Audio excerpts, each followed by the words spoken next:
Welcome back to Season 6 of ComicBook Nation, the only show that does it all for geek culture and the official podcast of Comicbook.com. I am your host, Kofi Outlaw, and with me today, I got my core crew of Mr. Matthew Aguilar. What's up, everybody? Ms. Janelle Will. Mrs. Woof. Woo, we've been doing this for too long. Oh, you're fine. I go by Miss because my husband looks like the Miz. Anyways, hi guys, welcome in. And Mr. Connor Casey. What up?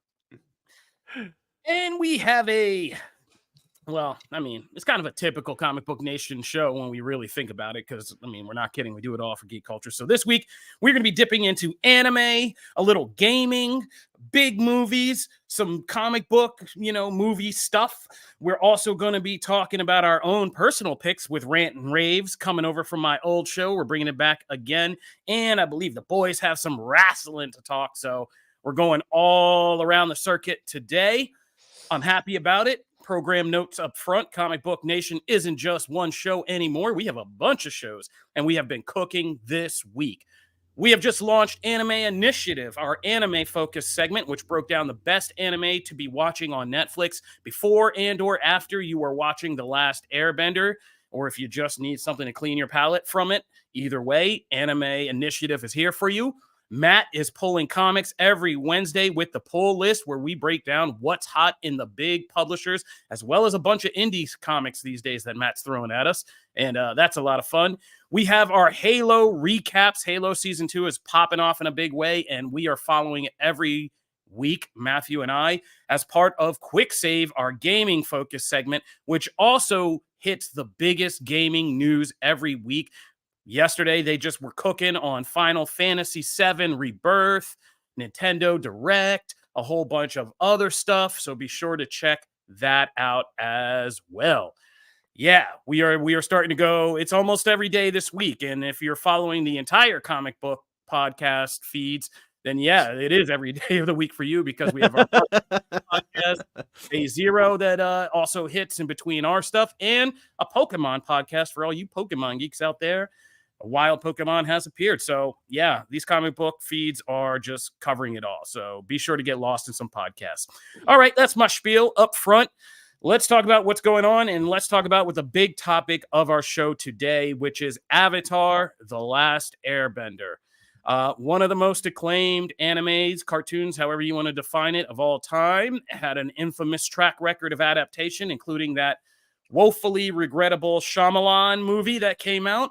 But now Netflix is trying to follow up its successful adaptation of something as big as One Piece with a live-action adaptation of The Last Airbender. It dropped yesterday on Netflix. The reactions are flying all over the internet. But we have kind of an infamous history with this show here on the podcast. There are I think it's either 50% or 75% of us have never been able to really get into The Last Airbender, if I remember correctly. So this is a pivotal point for our show.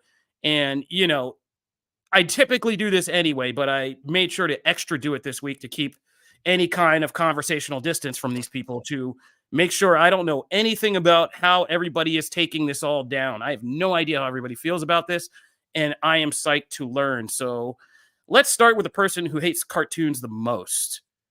And do you know who you are? If you know who you are, start speaking. Connor, I'm just kidding. Hey, lies.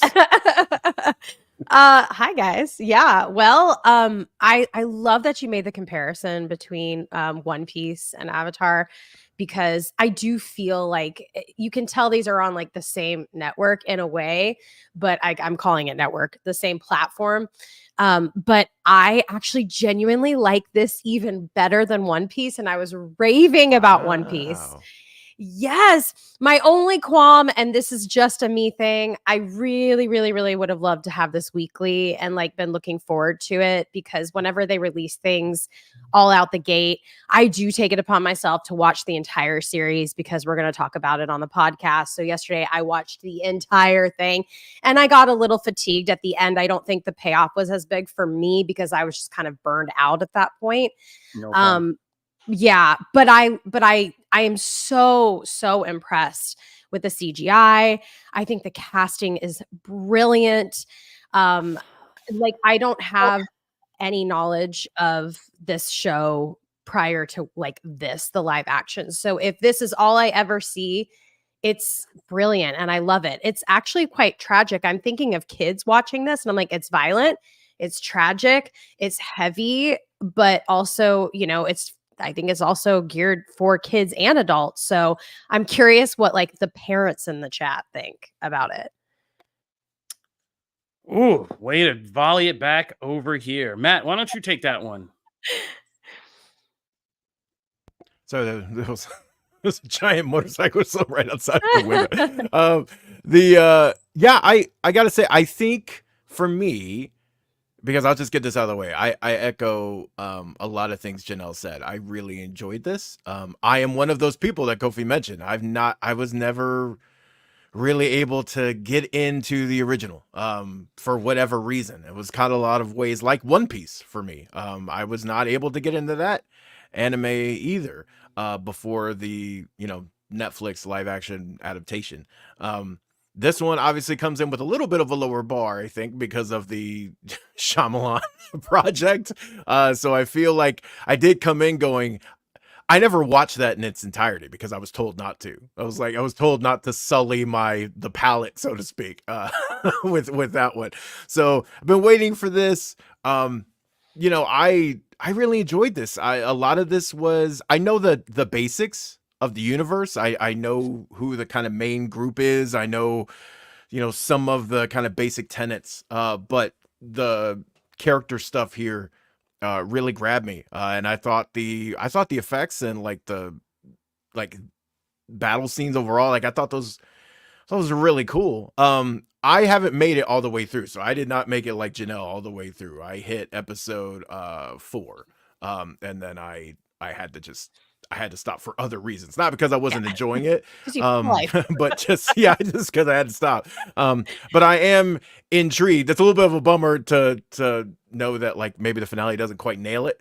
No, it does. But I think it really does. It's just I was so fatigued. Like it's a lot. I started to tune out at the end and I went, man, I did this to myself. Why did I do this? Yeah, I think I still hold One Piece higher.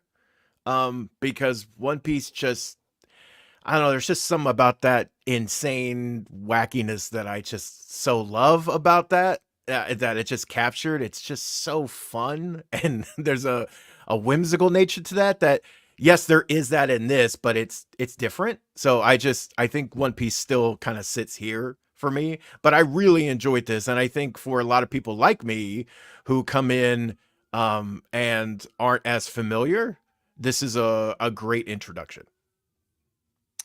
Connor, you were the actual Last Airbender fan among us, if I remember correctly, and I usually remember your wild takes correctly. So, how did you feel about seeing this in live action? Because if you are the kind of target that we're really interested in, it's the people who are because there aren't many people come away from the animated series saying, I mildly enjoyed that. It's either like, I never got into it, or this is like one of my goats. So how do you feel about this version of it? So, yeah, a bit of background. I was day one on Nickelodeon with this thing, kind of by accident, and was immediately hooked, followed it all the way through. And if you are a longtime Avatar fan, it hasn't been easy, because for as great as the original show was, we've taken our lumps since then. Korra was, let's call it, uneven, and the Shyamalan movie is notorious in its awfulness. So with this, I was holding my breath a little bit because, hey, the original creators were a part of this and then they weren't, which had me thinking, oh, how much are we changing? And we talked about it on the show. What little aspects of characters are they going to change? Sokka isn't sexist anymore. Aang's a little too focused on his mission as opposed to being the fun-loving kid we originally meet. But making it about 4.5 episodes through this, I absolutely dug this. And I think what makes this stand out so much is that it took so many of the big criticisms of the Shyamalan movie and says, we are going to directly fix this. It's a script that's not written by Shyamalan, so the people actually sound like humans. The bending looks fantastic, which was a massive complaint for what that movie did, where people are doing all these hand movements and one little rock floats up and moves slowly forward. No. This is as intense as it is in the show, where bending is supposed to look like actual martial arts. And they nailed so many of the characters. They nailed Sokka, they nailed Katara, Uncle Iroh being this fun-loving, hey, I just like to drink tea and help out my bratty little nephew. That entire relationship is one of the absolute highlights of the original show. And from what I've seen, they've absolutely nailed it. So I'm thrilled about that. Zuko being kind of pathetic at this stage. He's like Team Rocket. He's going to keep popping up. He's going to say angry stuff and then get beaten. His character develops so much over the 3 seasons that by the end, people will be standing for him more so than they will for Aang. There's just so much to like about this. I'll admit there are some problems. Our thumbnail for this episode with some of the special effects, yeah, it's not the strongest. But when comparing this to Cowboy Bebop, to Yu Yu Hakusho, to some of the other animated adaptations into live action Netflix has done, this is definitely on the upper tier. I'm with Matt in that I would put this just below One Piece, because One Piece has a definitive art style where they go, hey, we're swooping the camera, we're tilting stuff, everything looks kind of crazy. Whereas with this, it's, hey, we're just trying to make it look as realistic as possible while still having some fun with all the fire and water and earth that's getting thrown around. But to the folks who were like, crap, do we have another Shyamalan on our hands? Not happening. Man, all right. Thank you, Connor. Everybody in the comments right now, if you're not following our live show, this is why you got to. The comments are always lit. And people are saying this is the unexpected turn of for Connor Casey. They never had a card. See, what you guys misunderstand is that I'm not a heel. I'm just right. So when something's good, I'll tell you it's good. That never has a heel statement been uttered. Yeah, yeah. Never before have you set yourself up for such a smackdown. So I guess I'm the heel in this. Wow, I thought this was going to be a little bit easier on me, but fine. I'll step into the spotlight. I'll come out here and I'll take everybody on. This is the 4th time I've tried to get into the first episode of Avatar: The Last Airbender, because I've been around since this show started. I tried when it started. I tried after it became a thing. I even tried a couple years ago. I think we did it here on the podcast where we all tried to get into it. Yep, it was like, we did. That's right. Yeah, I remember that. I don't remember a lot about this whole journey, but I remember that. But yeah, man, no. Sorry, guys. No, I'm not in. I am not in. I don't think I'm ever going to be in. And at this point, I'm trying. Like, you guys can have The Last Airbender. I want you guys to enjoy it. I am glad it holds this esteemed place in your heart. I'm never getting into this. And I mean, it took me from Thursday until an hour before this show to get through episode 1. I kept saying to myself, you have to do this as a job. You got to do it. You got to sit down. And then I kept getting up and doing everything else. I cleaned most of my house. I sat out in the rain and thought about life last night. Press play on this show, and I didn't want to. And when I did, getting through episode 1, watching this for the 4th time, I was just like, no. And I think for me, the problem is, I think it's crazy to say this is on the level of One Piece, because as Connor did, the caveat that he did point out, One Piece was a milestone, not just because it was able to adapt to One Piece, but it was the first show that kind of really made me believe in the ability to make anime, its style, its themes, the kind of zaniness of it, and translate that into live action. This is just a better produced version of what the Shyamalan movie attempted, which is to just make a drama basically about Avatar: The Last Airbender. That show is so wacky and zany and kind of has these little anime asides of the characters, freaking out or Sokka and all that stuff. And I don't feel, I'm 2 episodes in and I just don't feel, and maybe it gets better. Maybe you guys can sell me on this, because I get why first episodes might be just a step-by-step recreation of the events, but it just doesn't have that air to it. It's just like, I'm going to be watching dramatized versions of these same events, and we're going to go through the events of the cartoon series, and it's not really new. It's just a different format of the cartoon series with less kind of kid-themed humor to it and less whimsy. And it's just like,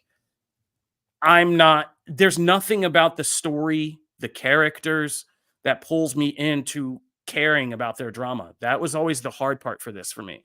I got through the first episode and there's not one character I came away being like, oh, I got to see more of that. Zuko is a punk. Aang is like, okay, I guess this kid is going to save the world, but I'm not going to be here for that. I don't want to see him grow. I don't care. And, you know, the two friends he makes, again, Appa is the only person I really care about in this whole thing. So you show me like everywhere, if you just gave me a whole series of where Appa was flying and what he did spending his days, like I'd be more interested to that. But again, I'm not trying to crap on The Last Airbender. Like I've read the wikis. I know that Zuko is a really well done character. All these characters grow and they evolve. I get that. I wish you guys well on that journey. So, I've already done the whole thing, man. Couple points. One, Kofi, the fan base absolutely adores Appa, so you're in good company there. Oh yeah. Second, this is a show that in its original form was an upward trajectory. It really doesn't kick in until season 2, where we go, oh hey, these are child soldiers, and that's gonna mess you up. And we start getting into the political intrigue of the Earth Kingdom versus the Fire Nation. That is all season 2. A lot of season 1 is one-off villain of the week type episodes with a pretty decent climax at the end. So I get why if you're going into this and you're like, this isn't grabbing me, I'm like, it does get better in season 2, and then it kicks into high gear in season 3. Now, is that the best sell in the world? No, but it is the reality the show has always kind of dealt with. I can't believe the storyline doesn't. For me, it was. I watched the anime. Like I had no idea that he was actually the last Airbender from the freaking cartoon. Like that's how much I could not pay attention and did not give a crap about it. And then in this, at least the first episode, like I feel so bad for. I'm like, oh my God, like this is completely heartbreaking. He is the last of his kind. His entire population is gone. He's been locked like in a bubble for 3 years or longer. And I mean, it definitely pulled on my heartstrings a little bit. So I'm so surprised because I was all about that storyline. Like I was all about what had happened, you know, with the Fire Kingdom wanting to take over. I get it. Like, and that I wonder, as I'm hearing this, I wonder if maybe it is just because I don't watch anime, so I don't have any kind of expectation. Like One Piece for me was fun and silly and cool, but like the main actor annoyed me. He was very over the top. At least in this one, I feel like they're really like acting more like digestible for me, like normal humans. Like I feel like the One Piece actor was just like, I am talking like this. And like it was like a little. But that's why he's great. But that's anime. But that's anime. Like, and so I think that's why I do like this because I don't feel like I'm watching anime. He stretched his face. It's amazing. Yeah. I gotta say, point out 2 things real quick. Number 1, we need to get Kofi a Hollywood rock fest. Is what we need to do for the next episode. He is in his Hollywood rock era. Number 2. I gotta say, I do love all of the. Who knew that this would prompt so many mentions of Captain Planet? I know, right? In the comments. Well, Sokka is literally just heart by the end of it because everyone else can bend, and he's just like heart. Way to catch some strays, you know. Like, but Captain Planet is getting some love at least, so we got this. It's benefiting. It's benefiting. Maybe that's Netflix's next thing. Just let's get a live action adaptation of Captain Planet. Don Cheadle did it already, but hey, we can do it again. So we've got Jay Jones in the comments here. I want to address this. Do I think they'll finish the adaptation? Yes, I do, because unlike with One Piece, where this thing would take 10 to 15 seasons to catch up with what's happening, this has all already been told. This is done, and it can be done in 3 seasons, exactly like the original show. So you're good. I'm just really curious about everyone. If like all of the people that are really into anime, I can't wait to dig in and like see fan reactions because all the people who love the anime, like, what do you think of it? And all the people like me that don't really care much about the anime, what they think of it. I can't wait to like have my husband watch it, ask him. Like I do have like some super fans in my Twitch community that love Avatar, so I cannot wait to hear what they have to say. Like I'm actually really intrigued with everybody's opinions, and Kofi is my hot take today. Thank you for adding the hot. But yes. I just can't. I don't know what it is about this one. You know me. I'm all over the place. I usually love it. I'm surprised. This is really cool. You're shocking me. No, just not me, bro. I can't. So in the effort of self-love, I'm going to let you all have this one, and I'll just be doing other things. You guys call me, tell me if there's something cool, tell me if there's something I can jump on. I'll be here for you to cover it. Anime Initiative will be here to do a full spoilers breakdown of The Last Airbender. And those kids know everything. They know everything about the original, what's changed, behind the scenes stuff. So be sure to check out our podcast feed early next week. We're giving everybody a chance to digest the whole thing, and then we're going to get into it. All right. Well, that's it for that. I think you got 3 yeses and only 1 curmudgeonly old man. So you guys are doing good on the Avatar front. You got 3 recommends. But now it's up to me to talk about something, and maybe this just kind of has tainted me this week. I got to get out and see Dune Part 2 early. We'll be doing a full review when the film hits, but I thought I'd just kind of share with you guys my early reaction to Dune Part 2. And as I tweeted out, we make jokes and stuff these days a lot. It's more of a kind of internet meme joke, but this is cinema. Dune Part 2 is cinema. It's epic. It's a 2+ hour epic. Everything that people kind of, criticized in the first one about it being kind of boring, not attached to any characters, no central kind of heat to it. That's all, you can't argue that about the second one. This is a much more kind of, we know the world we're in now. We know the tech, the world, the people, the houses, the politics. And so this story is really more character focused about Paul Atreides, Timothée is how you really say it, Chalamet, and, Zendaya and the Fremen, and that kind of dances with wolves story that is familiar, but, Dune did arguably do it a long time ago.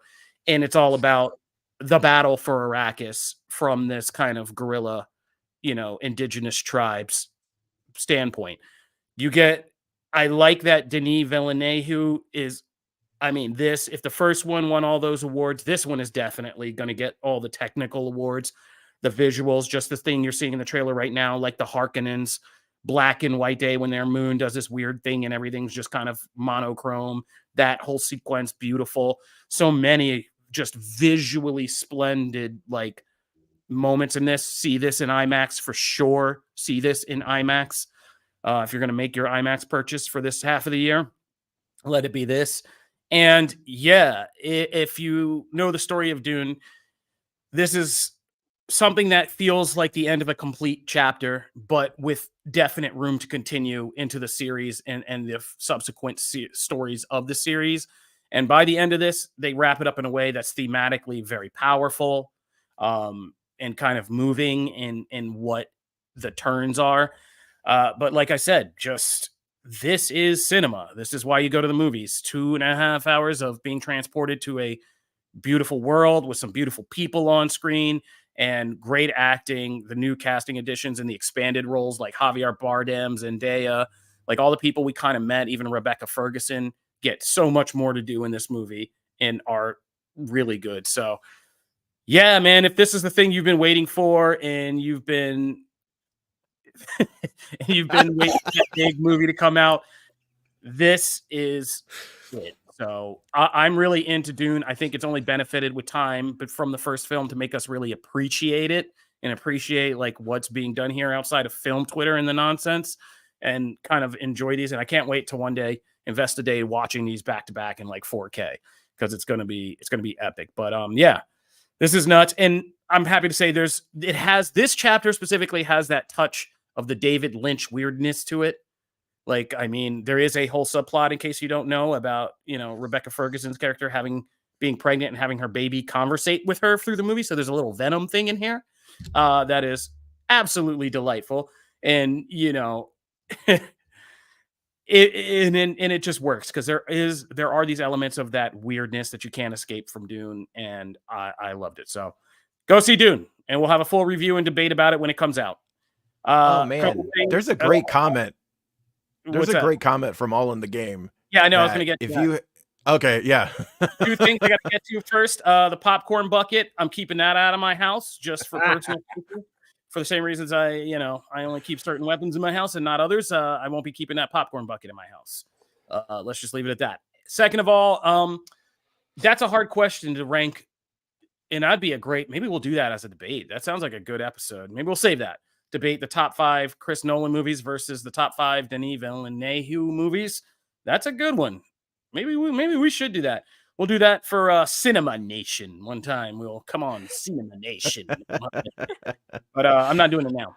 All right, that's Dune Part 2. Janelle, you have some. Yeah, there was, in the midst of all this stuff we're talking about, there was also this little kernel of news that came out this week. Yeah, a little kernel, but it gets a lot of people really excited as usual. Marvel has some updates for us via, other outside sources. So it's like, it's kind of like it is Marvel, but you always have to take everything with a grain of salt because you just don't know. But it looks like the Marvel Cinematic Universe is being retooled, is what they're saying. They're not saying like rebooted or anything crazy like that, but they are working on it. We kind of already knew that if we've had our heads like in the news and media. We've been watching changes happen behind the scenes, but I think they're really putting an effort forward on this. There's been a lot of talk about what they're going to be doing with quality over quantity, slowing down production, and just trying to focus on putting really good things out, even though I think I love almost everything they came out with. There's just a few. But I guess there's been a lot of different things about superhero fatigue with fans, and I get it. A lot of people are talking about that. Ant-Man and Wasp: Quantumania did not do. Web? No way. What? Said after Madam Web, you guys are claiming. I mean, listen, we're just gonna pretend like that doesn't exist. Also, like, you already know, like, Spider-Man for me is like its own thing. I don't even like whatever Spider-Man content. I'm just like, okay, whatever. But that's just me. But Quantumania did not do well. The Jonathan Majors legal issues is not a good look. I think for me, the biggest tidbit of information from this is that it has been rumored for a while that they were going to phase out Kang. Kang is not performing the way they wanted to. And before with Quantumania, before even now, they were talking about moving past this and not having that be the title of Avengers. So to me, that's the biggest piece of news. Like, we are not going to call it Avengers, Kang Dynasty. We're going to do something else with it.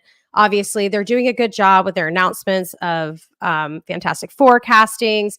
There's been lots of articles coming out that the reshoots for Agatha have been great. They were scheduled for 5 days of reshoots. They got them done in 1. And so I feel like we're on a good trajectory, hopefully, for Marvel content, but I would love to hear what you guys think about everything that came out, because there's a lot. Okay, first of all, I'm going to address something Janelle said in one commenter. Eddie said, guys, you guys think that the average person can discern between Sony's Spider-Man universe I need you guys to touch some grass. The average person does not care. The mainstream moviegoers do not care. They see it's a Marvel character, they think it's Marvel. And that's where the buck stops. So if you're wondering why we suddenly got Fantastic Four casting and all this other stuff last week, it's because Marvel Studios knew that Madam Web was going to have them effed up too. Now, I don't usually plug my secret, therapy podcast X, but I just went on a whole rant about this. Yeah, man, things are going to change pretty rapidly. Big Bob is back in the office. That's Big Bob I, not Big Bob C. And Big Bob is turning the ship around. It's going to be blockbusters, blockbuster level characters, blockbuster level actors. And they threw away, the social inclusion chart got tossed in the trash. That's gone. That ain't happening anymore. So we're not going all around the world. We're not going to be meeting a bunch of diverse characters. We're not doing any of that. It's going to be, we're building a new Yankees. It's going to be, we need the Jeters, the A-Rods, everybody who's going to be cracking out home runs and fielding the ball and making us big money. That is the new agenda of the day. It's gone from every other color to green again, back to green. And that's what we're getting. And so I don't know, man. I still think that as our little kind of viral clip or reel or short that's going around social media has said, like, I still am on that Deadpool 3 fence. Like, if I go to Deadpool 3, and even if I have a good time, but I'm still like, I don't want to necessarily get into more MCU stuff, I'm going to be worried, man. Like, I'm going to be worried. There are some crazy things in this report that I thought were pretty interesting. First of all, Marvel, you cowards, you should have stuck with the original Thunderbolts idea. They were going to have the Thunderbolts go on this mission, I believe, to like find somebody like Sentry, and then they were going to all get murdered. So we were going to watch them die. And that would have been awesome. Like, that would have been Marvel actually doing Suicide Squad, what Suicide Squad has never truly done with their Suicide Squad, which is killing all those fools. So that would have been really crazy out of nowhere. And people in Marvel would have felt dangerous again. So I'm kind of mad that we're not doing that anymore.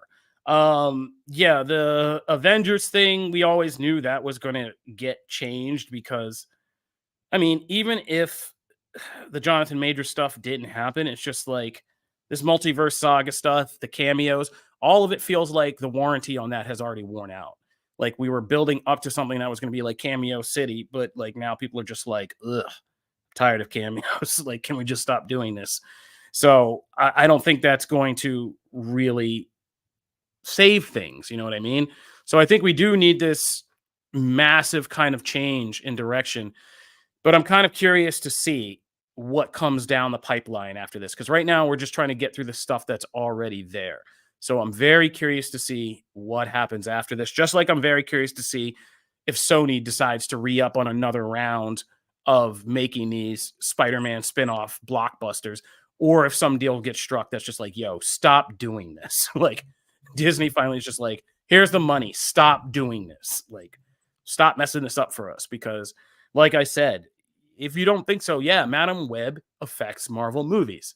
If people go see that Spider-Man movie, Madam Web, and they're like, this is getting stupid. Now I'm seeing movies that don't have Spider-Man. They don't have superheroes.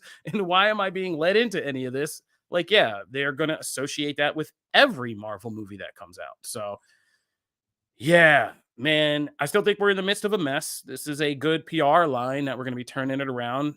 And I think you got to get phase one hungry again. Just look at every project and be like, we got to make this project the biggest hit we possibly can and at least get fans invested. Because, yeah, we are through there. But I don't know, man. Maybe the era's just passed, guys. I don't know. We'll see. Could be. Just glad Chapek's not back in charge trying to throw out 20 Disney Plus series. That's, for me, I feel like that was doing more damage to the brand than anything. And Kof, to your point about the Madam Web thing, I will bet you decent amount of money that Dakota Johnson and Sydney Sweeney thought they were signing on to the MCU when they signed the contract for Madam Web. Oh, no doubt. Had an unfortunate reality after the fact. I need somebody on the next Disney investors call who straight up get up there and ask Big Bob, like, did you kill Madam Web? Like, because I feel like that movie, obviously from the time period that it's set in, was supposed to be this larger kind of scope about Tom Holland's Spider-Man, his powers, the Spider-Verse, the web of life, and this kind of back to the future story of protecting the birth of Spider-Man. I feel like this film was really about. Until somebody came in, like Bob Iger saw it and was like, get every piece of Spider-Man thing out of this now. Like, you are not getting any Spider-Man for this. And they were like, what's left? Man, how about we just re-record Ezekiel Sims and now he's chasing the girls? And they're like, all right, sure. Reshoots. Let's drive a cab into the woods. The end. Okay. And yeah, I really want to know what happened there, but there's a story there. I guarantee it. You know, my old reporter knows. But all right. Anybody else have any burning things about the MCU, Matt? No, I mean, I you know, my whole thing with I was watching the comments, you know, and some people were bummed that they're gonna kind of focus on more just solely A tier, you know, characters and not some of these smaller characters. And I don't think they'll completely do that because they've already set up some people that they're clearly going to use. But I do think it was always sort of misguided to just go on pure legacy picks of like your story generates. Like, if you've seen the comics, most times that happens, and then a couple issues in, they bring in a big gun. They bring in someone that has some kind of already built-in cachet to build that team up, to give that team someone to build around. You still need that. You need that in an Avengers team. And so right now, clearly you can't just go get Cap again, because you already have a new Cap #1, but also Chris Evans is, old in the universe. Rogers is old. So like, you can't just do that. And, the Robert Downey thing has been often debated even on this show of whether you can make that happen or whether you should. So there's like, I think it is smart to bring in more A-tier characters, but your team already needed that. You got to have some people to build around. That's why I think Fantastic Four, they waited too long. Fantastic Four should have already been introduced. We should have already gotten past that. And the fact that we're just now teeing up and casting it is insane to me.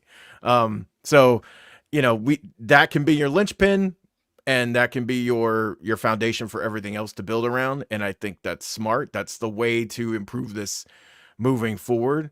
But yeah, the fact that we're not, producer Pete's, credit here. Exactly. Like, it was always the FF and the X-Men. And the fact that we took so long to like get those building blocks in place and actually start moving to that direction is kind of crazy to me. And clearly right now they're regretting that. They're regretting slowing that pipeline. So that is the next step. And so if you're going to right the ship, those two things have to be a huge part of it. And it can't just be, oh, hey, this person popped up. I've been sick of cameos since phase 2. So the fact that we're still doing that and leaning on that as a crutch is annoying. So I hope we move away from that. So yeah, I don't think it's over. I do think they can actually fix things and get out. All it takes is some hits, right? All it takes is some good movies. That's it. And they can get things there. All I'm going to say is, and we'll talk about this when we get to Halo. There's no Ironheart release date. No Armor Wars. Yeah, I don't even know if we'd see Captain America if it wasn't already so far along.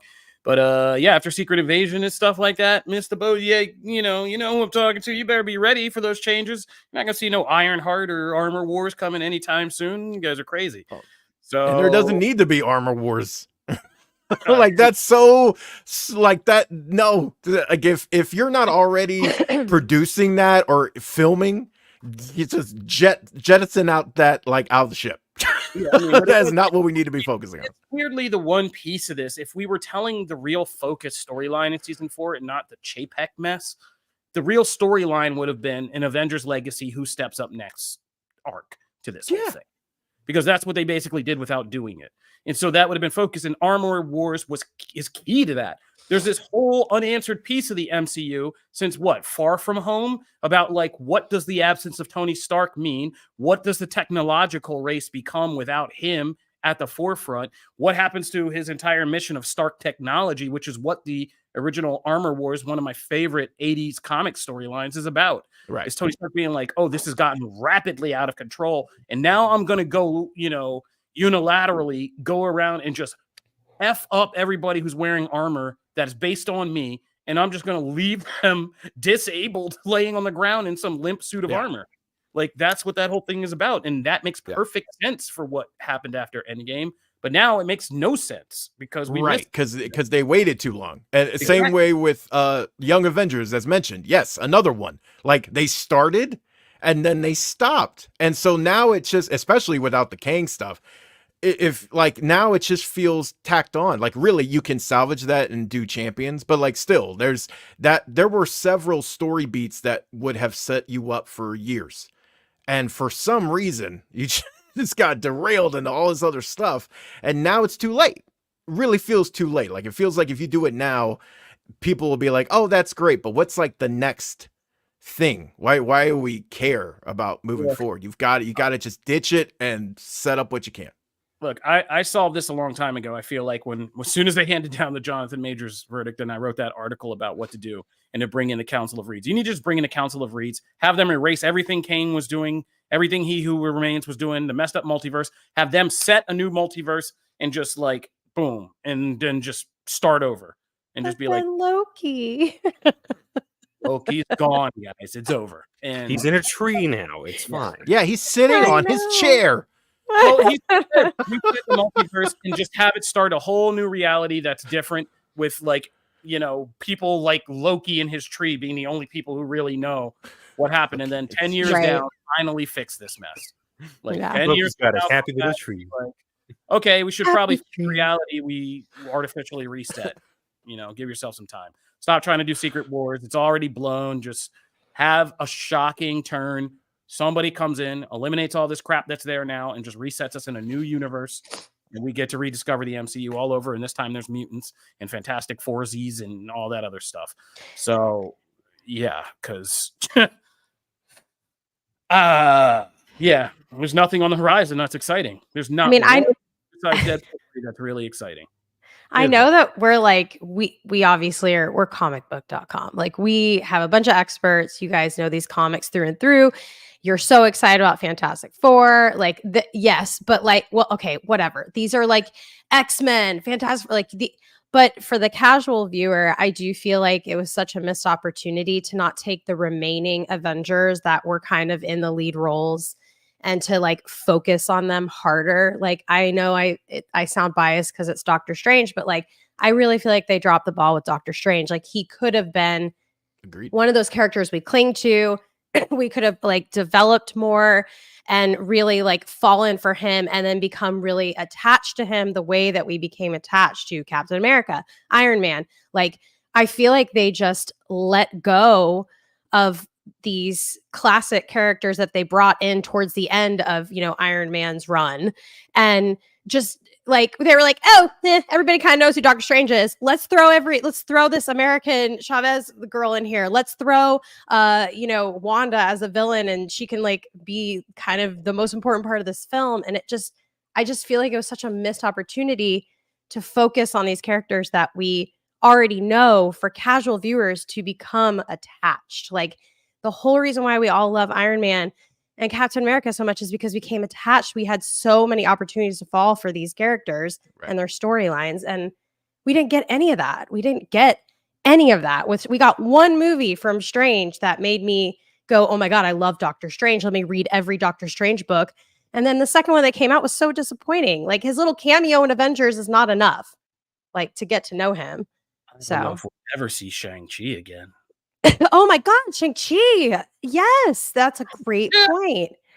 But like, yeah, I do wish that they would keep some of the bigger players, the ones that have been around since the time of our original Avengers, like build them up so that when they introduce new characters, they can throw a Doctor Strange cameo and it's actually impactful. It's not just like, oh yeah, I remember him from Avengers.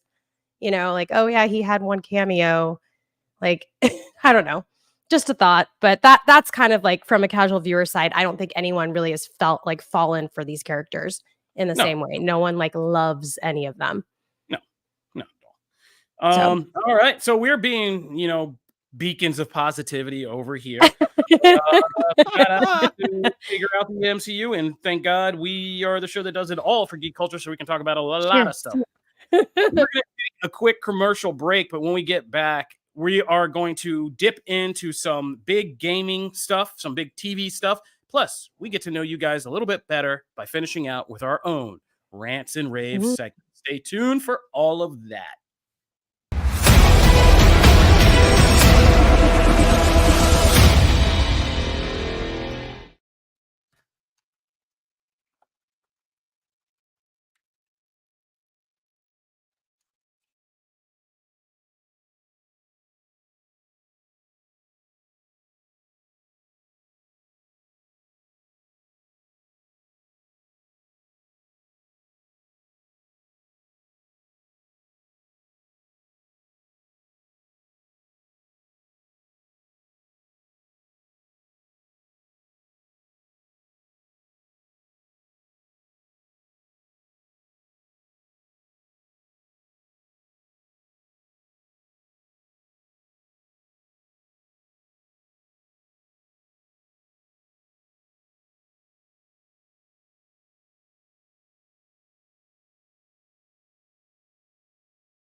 Welcome back to season 6 of Comic Book Nation, the only show that does it all for geek culture. If you missed our first half, we actually got into some, it's been a pretty heated debate day to here. We talked about The Last Airbender Netflix live action series. I gave you a sneak peek at what I thought about Dune Part 2, and we tried to fix the Marvel Universe yet again, amidst reports that the MCU is being creatively retooled. Now we got to talk about some gaming. And I believe Matt is up, even though he didn't mark any names in this rundown we're looking at. I believe it is him who's going to be talking about Borderlands, which is the big, or no, that's the, that's the trailer adaptation. Matt, this is what happens when I let Matt play in the show. I'm just kidding. Matt always does a great job playing the show. He always does a great job. But Borderlands, it's such a busy week, and I don't think I actually watched the Borderlands trailer. So Matt, take it away. Well, I don't expect you because you don't watch trailers anymore because you like kind of preserve the experience, which, I think I actually might start doing, but I'm glad I didn't do it here because this was, I have a special fondness for Borderlands as a franchise, especially actually the first one. It's combination of of humor, raunchy humor, sometimes kind of banter filled gameplay.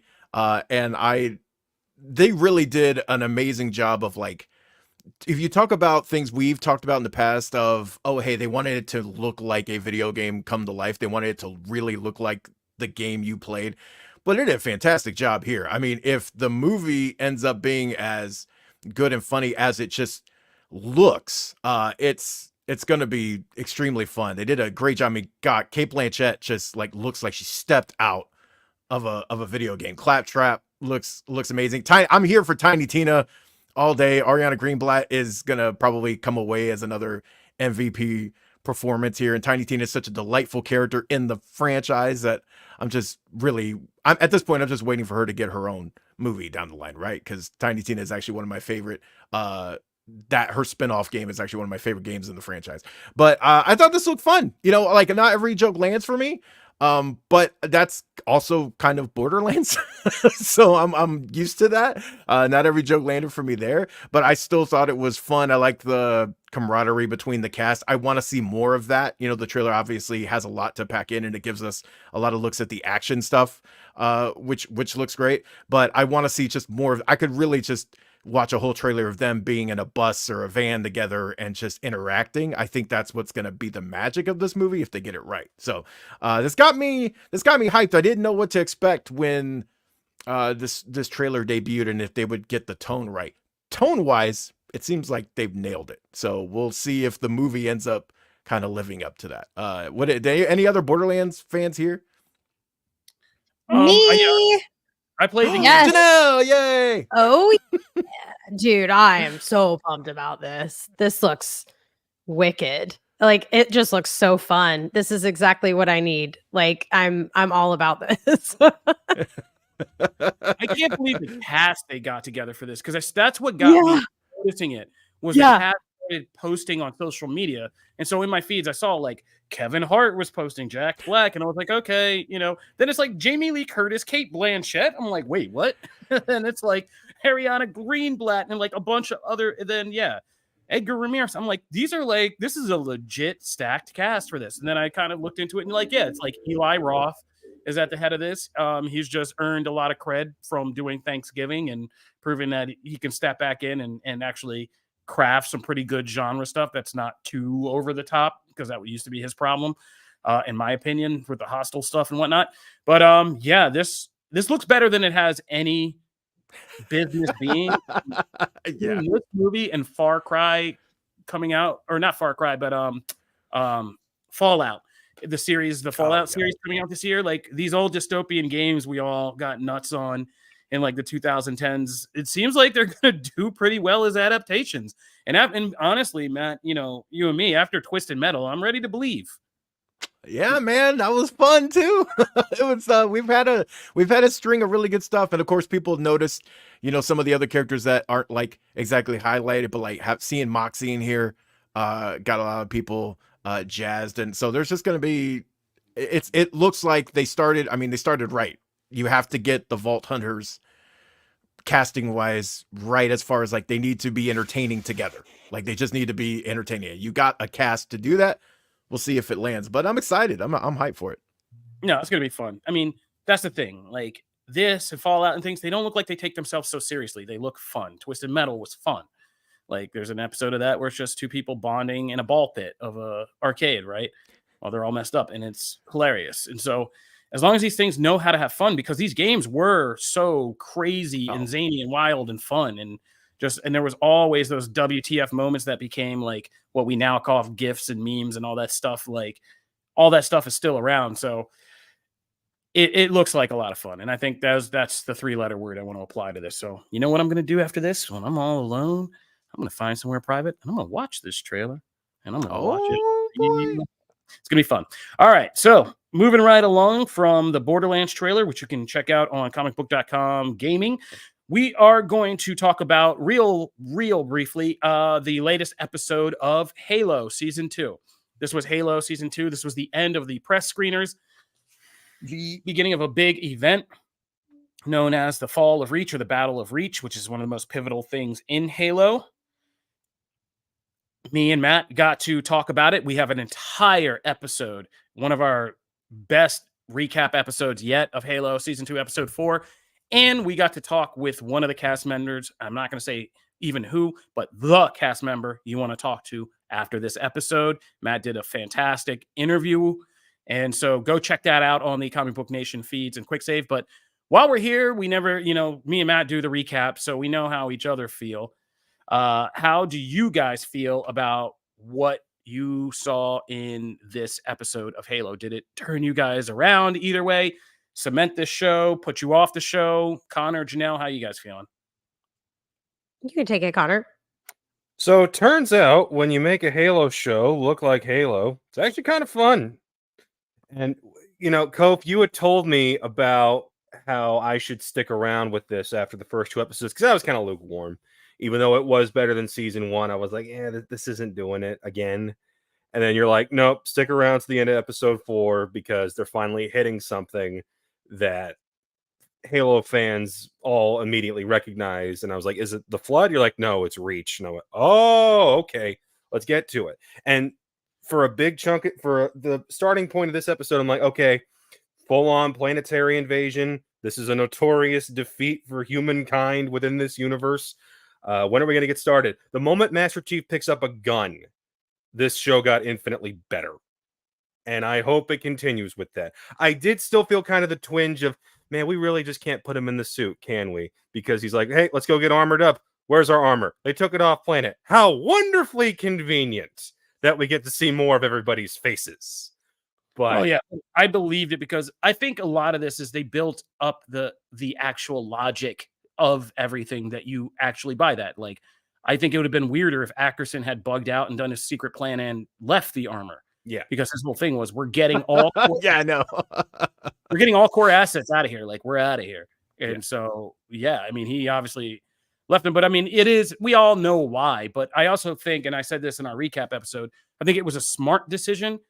It was bold because as soon as they said it, I was like, oh boy, here we go. I don't know how this is going to play. But you can't do the stunt choreography that they did in this episode if it's 2 CGI characters just duking it out. Like seeing Pablo Schreiber and a mocap actor have a fist fight as an elite and an armorless, Master Chief was dope. That was really good. And you can't do any of that because when they're in the armor, it's just CGI things like knocking each other around. And our brain knows that. And I never want to feel like I felt the visual abuse of that Halo Season 1 finale, where it was like, who made this cut scene on their PS2 and why are you making me watch it? Like, I don't want to do this. So it's the reason I like this show over what I don't want that. I want it in small things. Cause like we got it in episode 1, right? And I really enjoyed that, but like, I don't need that every single episode. And I feel like it's better that they didn't in this case than if they would. Of course we're going to get that later on, right? We have to. At some point they're going to find the suits again, and then they'll have some big climactic battle. I haven't seen anything past 4, so that's not spoiling stuff. That's just guessing. But that's part of what I dug about it. So it's interesting that we're on opposite sides of that. Janelle, any feelings? Yeah. Just- I mean, I feel like you guys said it perfectly. I was just waiting for someone to pick up a sword. So like that makes me excited. I was like, please just pick up the needler. Pick up the sword. Come on. I want to see like us shoot the weapons. And I feel like there were obviously like some tough moments of loss in this. I don't know if we're doing spoilers. So that was it was intense. It was like really intense, and it felt like the game, like when I would play it, like it felt like there were like high stakes, and I was kind of getting like out of breath watching some of it, and I kind of feel like hopeless at this point. Like, what are we gonna do from here? I like feeling that because I'm kind of just waiting on pins and needles for the next episode and where we're gonna go and how we're gonna move on. And again, I don't think we're spoiling, but like, how are we gonna get Master Chief back in certain garb and thing? Like, what are we doing? I need to know what's going on. I feel like that's a good job with a show, like if it keeps you hooked, like waiting for the next episode. So yeah, I loved it. I thought it was great. This is the best part of my viewing experience yesterday. I liked it more than Avatar. Oh, all right. The answer of commenter Brandon Lee on YouTube, buddy, I'm sorry, like none of us followed the lore of Halo that closely. I can answer this a little bit. Chief wasn't even on World when that happened, so don't. If you're looking for answers, no, it doesn't follow the books or anything like that. This is its own kind of version of that, and by the end, you realize everything. This is not going to be the game at all. And how we start the first Halo game, it won't be like, would be nice if we were on a Halo, but too much. We may be headed for the Halo pretty soon. But all right, we're going to switch it up a bit because now we're getting into Rants and Rave, the section of the show where we rant or rave about the things we personally watch and want to share with you guys.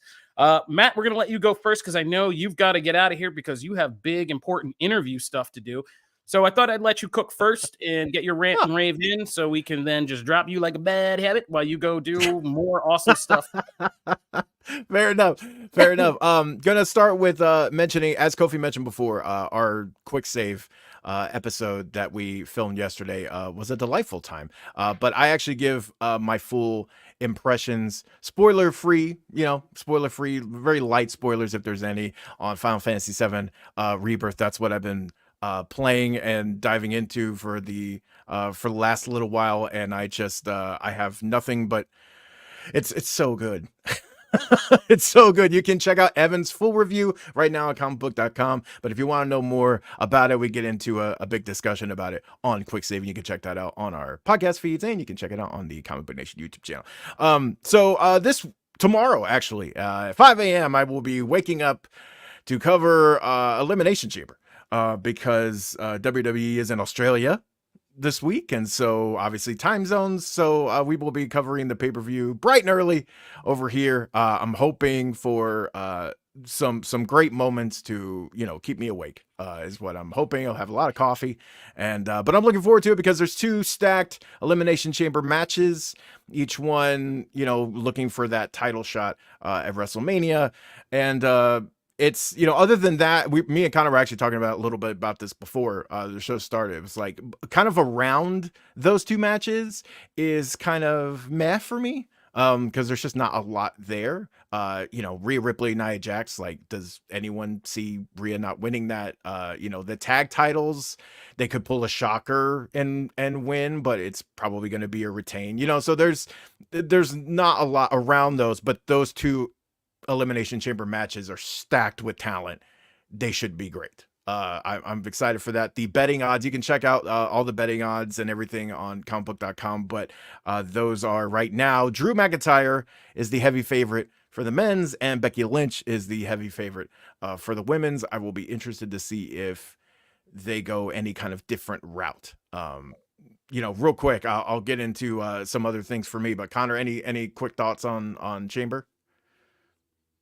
No, you kind of hit it. It is it's a decent show that I wouldn't tell people to wake up at 4 a.m. to watch, but they are setting the stage for what's coming down at WrestleMania. And so far, since the great migration of the Dwayne "The Rock" Johnson pivot, the show's actually looking really good. So they haven't misstepped out of the one massive misstep that was Cody Rhodes trying to give it away. So I'm confident that they can continue that path on this. And then for my rounding out, when I haven't been playing Rebirth, which is not much since that came in, because I'm not gonna lie, but before that I was actually getting really invested in Honkai Star Rail, the new kind of same developers of Genshin Impact. I think it's the Goyoverse. Is that I think it's what I'm calling it correctly. It's the kind of their series of games. This one is very much up my alley. It is turn-based, but man, it's visually just gorgeous. I love this art style. They have this same type of art style with little tweaks on a lot of their games. It's gorgeous art style. I just dig it. It's just it hits all the right notes for me. The gameplay itself is really fun. The way you can they have all the normal kind of maximizing characters, but then the card system that powers them, and you can level those up as well, and the abilities those unlock, and the relationship stuff like between characters, and also trying to find the right, it's not a class system, but you really do want to have a well-rounded group of abilities from like your specialties with your group.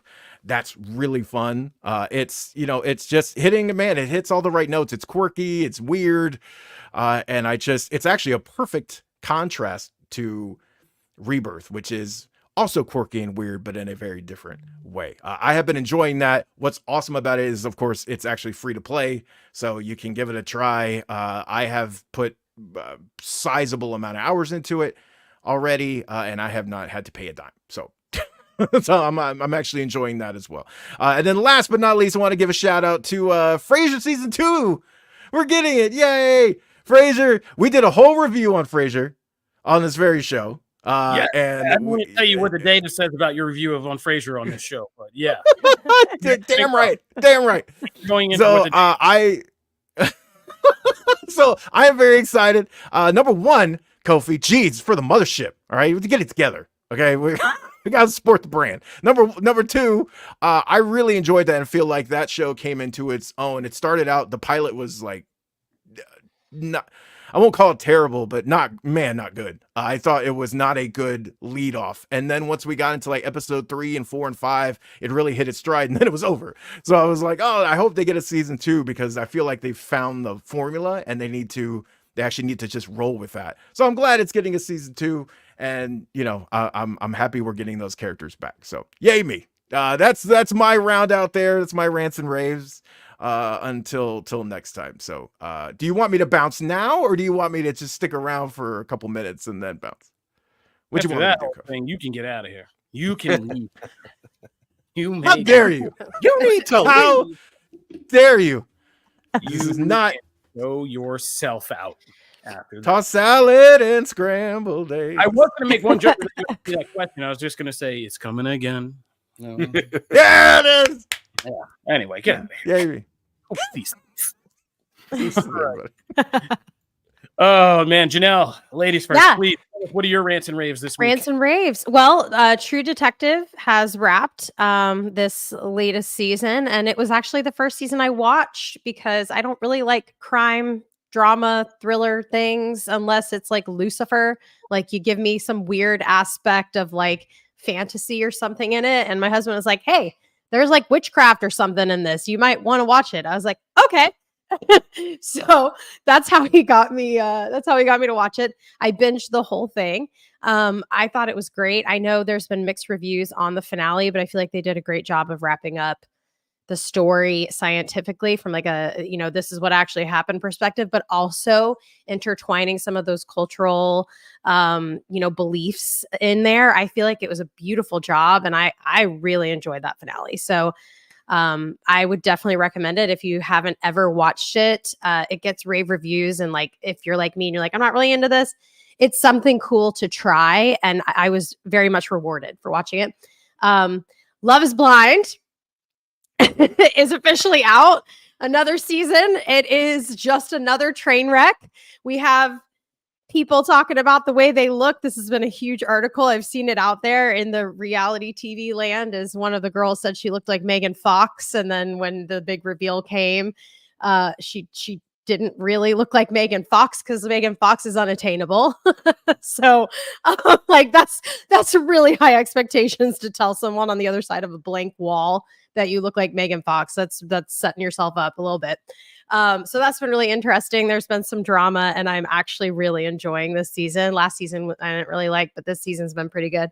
And then today, I'm so excited, drops Drive to Survive. If you're a Formula One fan, I haven't watched it yet, but there has been some crazy things shifting in Formula One, and there's going to be a lot of drama played out in this reality show. If you don't know what it is, it's about Formula One racing. It's kind of like a docu-series, but they definitely pump up the drama and make it seem more serious than it really is. But the F1 community is so fun together. These drivers and these like team principals are they're characters. I'm like, how could you get such great characters for a TV show in a sporting arena? I watched the NASCAR version of this, and the Formula One is just that they're just so vibrant, and they're characters. They're all so great. So if you are into cars or just drama, it's just money, like sexy cars, fast speed. It's just great. So I can't wait, and I'm going to be binging this. So if you want to talk about it, definitely hit me up. All right, thanks, Janelle. Over to me. I'm going to be the one who stumps here for the thing I enjoyed watching on Netflix most this week. It wasn't Avatar. It was the Vince Staples show. Who the hell is Vince Staples is one of the greatest jokes of the show. But if you don't know, Vince Staples is California rapper and kind of odd artist. He came up in that Odd Future era with the Odd Future kids. But this, if you've been looking for your next kind of Atlanta to scratch that itch of a Dave or an Atlanta, this show, and I tweeted to my brothers, is like if Chappelle Show and Atlanta had a baby, it would be the Vince Staples show. There's only 5 episodes in this first release, but it's kind of a Twin Peaksy hyper real version of what Vince Staples' life is and his experiences are. And then it, just like Atlanta, it slips so casually out of realism into surrealism. And I think the episode that locked me in is episode 2, which is where he's trying to take all his money as a successful rapper to a bank and start investments. But they basically tell him, you're not rich enough to be at a bank with all these rich people. But he has to go to a normal bank, which is like, oh, that's crazy amount of money. And then it gets robbed, but he knows the robber. They're from his neighborhood. And so it's a whole hostage thing where he's hanging out in this bank with these robbers he knows and trying to deal with like the hostages too. And it is so funny. It's dark comedy. It's demented. It's everything I love in my humor and very much me. And I think a lot of other people will enjoy it too. So check out the Vince Staples show on Netflix because I need more of this. And there's only 5 episodes, and that's crazy. Because when I got done, I was just like, oh, wait, what? Because I never look. I always wait for that next step thing to pop up. But I was like, what do you mean you're done? You're not done until I tell you you're done, Netflix. All right, but that happened. So want to see more Vince Staples, so we need you guys to go watch that. Yes, I'll be watching House of Ninjas next, Eddie. I'll be seeing House of Ninjas too, and we'll talk about it. My other rant and rave for this week is The Bad Batch, Star Wars The Bad Batch Season 3. So Star Wars The Bad Batch is back, and like Avatar, this is the Season 3 where things get darker and more serious, and it's really hitting the fan because this show was always a weird one because it's about a clone force that was, genetically altered to be the ultimate kind of special teams unit. And they bugged out when the Empire took over and went rogue on their own. They started protecting a little girl named Omega, who has this mysterious, pivotal place in the Star Wars saga. And this season starts off from the dark place of Omega being captured by one of the Imperial Empire's head scientists. And there's no more mystery time left. We begin to figure out that she is a very special clone. They're tying this all directly back into the whole Palpatine Opera Project, Necromancer. Like, it's pronounced now. We're not dancing around the edges. these clones are pivotal to what Palpatine eventually is trying to do in Rise of Skywalker, because all of Star Wars is trying to fix Rise of Skywalker. But we said it last year when this show came out with its second season, and we were kind of comparing week to week, like some of the big Marvel stuff that was coming out and stuff like that. But Bad Batch has been really good, and some of the best episodes I've seen. And just really making the case that Star Wars animation has really grown into some of the best storytelling period I've seen in this franchise, or any, from the later seasons of Clone Wars to Rebels to this series. And so check out the Bad Batch, because this is the season you really want to see. This is the real stuff that matters to the Star Wars saga. And when these guys are, they're just great episodes. So check that out. All right. That's my rant and rave. Connor, do you have anything you want to talk about? Yes, I do. And unlike last time, this one isn't so esoteric. So I am not going to be on the next 2 episodes of Comic Book Nation because your boy is going to Italy for a much-deserved vacation. But in the meantime, and I just dropped this in the live chat for y'all, if you guys can, check out the archives for the first 2 episodes of FXE Crush Live. It is the wrestling promotion I'm working at here in Tennessee.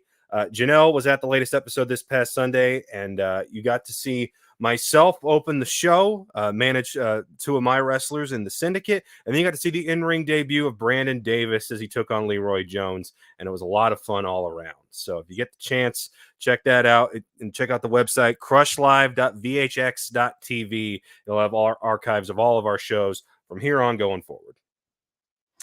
All right. It was so fun. It was so fun. It was so awesome. All right, so there you have it. FXE Wrestling featuring your man, Connor Casey. That'll do it for this episode of Comic Book Nation. As I said, we are literally an entire nation of podcasts covering all things geek culture. This is our live show, the hub from which we build everything. But this week alone, we dropped the Anime Initiative on Monday, which is our anime-focused podcast. We have recaps of the latest episode of Halo and a breakdown of Final Fantasy VII and the Nintendo Direct event over on Quick Save, our gaming-focused podcast. You can find Matthew Aguilar breaking down comics in much deeper dives than we used to over on the Pull List.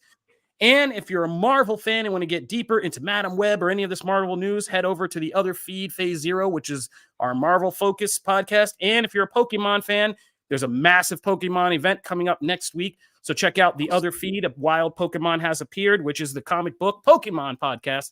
And like I said, it's going to be a big week for them next week. We are Comic Book Nation, and this is our main live show.